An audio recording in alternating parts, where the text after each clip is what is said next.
De olho na lição é a recapitulação da Escola Sabatina Jovem. Nesta semana falamos sobre os mortos diante do trono. O texto base, se liga, claro que você ficou muito esperto e deve estar bem vivo ainda na sua cabeça esse texto fantástico, que é exatamente Apocalipse capítulo 20, versículo 12, que traz-nos alusão acerca de um juízo que está acontecendo no céu. E aí, o tema da lição, os mortos diante do trono, vem à nossa cabeça em função exatamente deste texto, que mostra que vi também os mortos, os grandes e os pequenos, que estavam em pé diante do trono de Deus. Mortos diante do trono de Deus? A gente estudou o trimestre inteiro dizendo que não há vida após a morte. Como é que os caras estão mortos e estão em pé diante do trono de Deus? Dá para explicar aí? Porque está parecendo uma confusão. O período trata-se do milênio, 1000 anos no céu, enquanto os salvos estão no céu participando do juízo, que é confirmativo. Você agora observa os mortos em pé diante do trono de Deus para serem julgados. E aí depois do milênio ainda vem uma segunda ressurreição. Como eles estão em pé diante do trono de Deus na qualidade de mortos e depois eles voltam à vida para receberem a punição eterna, está bem confuso isso daí. Confuso nada. A lição da Escola Sabatina nos traz o esclarecimento e levanta esta bola para você chutar e fazer um golaço de placa. E como que é esse golaço de placa? É você exatamente saber explicar esta aparente contradição. Beleza? Então você vai explicar isso aí muito mole na seguinte direção. A primeira coisa que você tem que ter em mente é que o juízo tem 3 etapas. Lembra? Juízo investigativo, você tem a base disso daí. Lá em Daniel, capítulo 7, do verso 9 ao 14, tem a base para o juízo investigativo em Apocalipse 14, verso 6, tem a base no capítulo 8 de Daniel, verso 13 e 14, um juízo que acontece antes da volta de Jesus. Juízo investigativo ou juízo pré-advento. É o primeiro tipo de juízo. Coloca na cabeça esse juízo aí. Ei, tenha juízo, menino. Número 1, juízo pré-advento. Para que é isso? Porque Deus não sabe quem é justo e quem é ímpio? Não.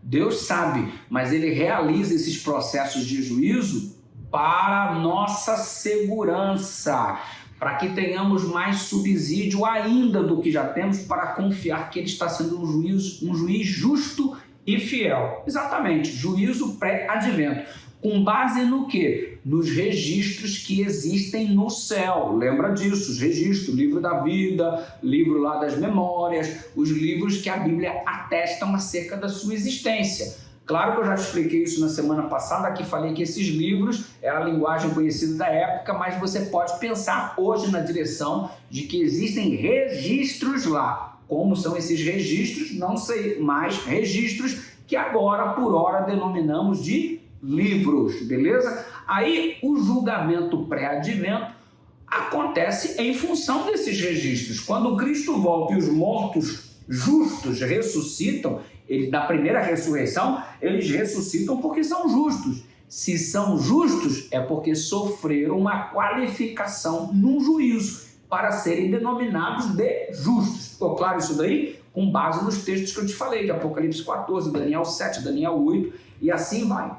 Durante os 1000 anos, nós estaremos no juízo confirmativo. Paulo disse, ou não sabeis que os justos hão de julgar, inclusive os anjos. Olha só que coisa, hein? Um juízo confirmativo. Durante os 1000 anos estaremos analisando esses registros para confirmar de que Deus realmente sabe o que faz para que para que seja tudo muito transparente. E por que essa transparência? É exatamente para gerar credibilidade. Nós, seres humanos, precisamos muito aprender com Deus, né?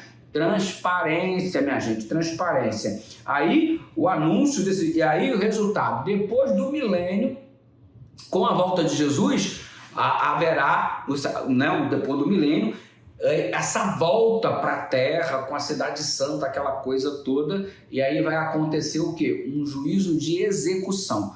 Você reparou que as 3 etapas que envolveram a qualificação do justo são as mesmas 3 etapas que envolverão a qualificação do ímpio, como ímpio. Como assim, pastor? Muito bem. Antes de Jesus voltar, juízo investigativo, ok?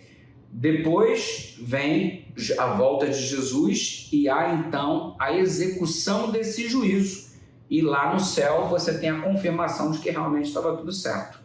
Durante o milênio, nós estaremos novamente investigando para confirmar o processo de execução que vai acontecer após os 1000 anos. Resumo da ópera? Muito simples. Todas as 3 etapas feitas para a execução do justo, a execução do juízo quanto ao justo, são as mesmas 3 etapas realizadas para a execução do juízo quanto aos ímpios. Ou seja, 3 etapas que estão caracterizadas como investigação ou revisão, anúncio do veredito e implementação do veredito. Desse jeitão aqui.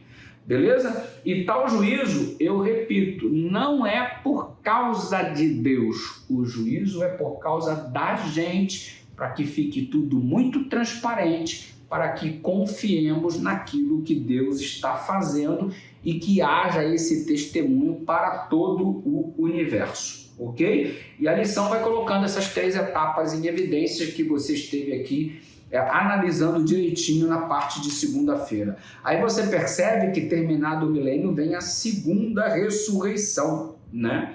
O que acontece? Os salvos que aceitaram a Jesus, razão pela qual foram salvos, pelos méritos de Cristo, pelo sangue de Cristo, eles não pagarão a conta deles. Por quê? Jesus pagou por eles na cruz do Calvário. E eles aceitaram esse sacrifício. Os ímpios que se tornaram ímpios porque não receberam Jesus como seu Salvador, a conta tem que ser paga de qualquer jeito, gente. Aí, ao invés de Cristo pagar a conta por eles, como foi feito o pagamento pelos salvos, eles, uma vez que não aceitaram, eles mesmos terão que pagar a própria conta. Por que os ímpios serão destruídos eternamente? Porque a vida deles é o preço pelo pecado de cada um deles, porque o salário do pecado é a morte. Como Jesus pagou o preço da nossa morte eterna com a morte dele na cruz do Calvário, então os salvos terão a oportunidade de viver eternamente. Os ímpios não, terão que pagar com sua vida o preço de seus pecados, porque não aceitaram o pagamento realizado por Jesus. Compreendeu essa dinâmica aí? Então eles ressuscitam para serem destruídos de novo depois do milênio, mas não é por um ato de maldade de Deus. Nossa, Deus vai ressuscitá-los só para eles morrerem de novo, não. Eles vão ressuscitar para eles receberem a escolha que eles fizeram, ok? Porque note, se você é justo e Jesus não volta antes, você vai morrer, correto? O ímpio vai morrer do mesmo jeito. Então todo mundo morre, justo e ímpio. Então essa morte que nós experimentamos agora não é a consequência eterna do pecado, ok? Aí quando Jesus volta, os mortos em Cristo ressuscitam, os justos, e eles não morrem mais, porque a morte não é mais recompensa para eles, porque eles escolheram Jesus, escolheram a vida. Agora os ímpios vão ressuscitar para receberem a morte resultado da escolha, porque a primeira todo mundo participou, justos e ímpios, agora só os ímpios. Por quê? Porque é o resultado da escolha que eles fizeram dizendo não para Jesus e, consequentemente, agora tendo que arcar com as consequências do fato de terem rejeitado a salvação. Eles ressuscitam não somente para um ato de maldade de Deus, para matá-los novamente, não. Eles ressuscitam para receberem de verdade a recompensa de sua escolha. Ficou claro isso aí para você? Eu espero que sim. Você é super esperto, a lição deixou isso aí bem claro, ok? E você observa que após o milênio, esta ressurreição vai colocar os ímpios fora da cidade e os justos que estarão descendo do céu dentro da cidade, a Nova Jerusalém, que vem como noiva ataviada para o seu esposo, e vai descer aqui, e por isso Jesus disse no Sermão do Monte: bem-aventurados os mansos, porque eles herdarão a terra. A terra é a recompensa final dos salvos. E os salvos, para serem transportados para a terra, estarão dentro da Nova Jerusalém.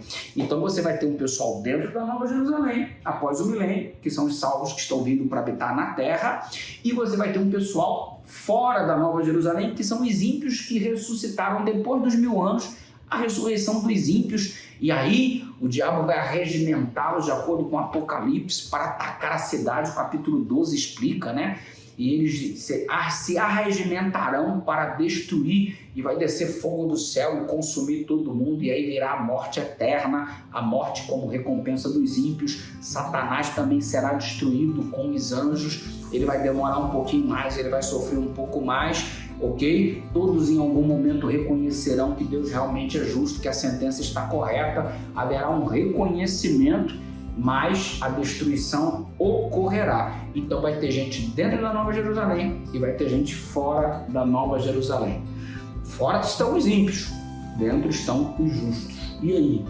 Você vai estar dentro ou vai estar fora? A decisão pertence só a você.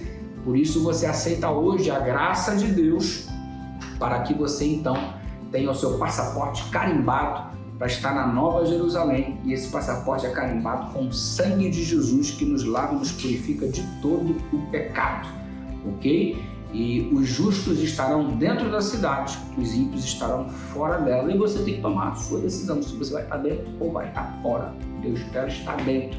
Receba hoje, em nome de Jesus, o sangue do Cordeiro que remove todos os nossos pecados. Faça o mesmo, estamos juntos e misturados dentro da Nova Jerusalém. Beijo no seu coração.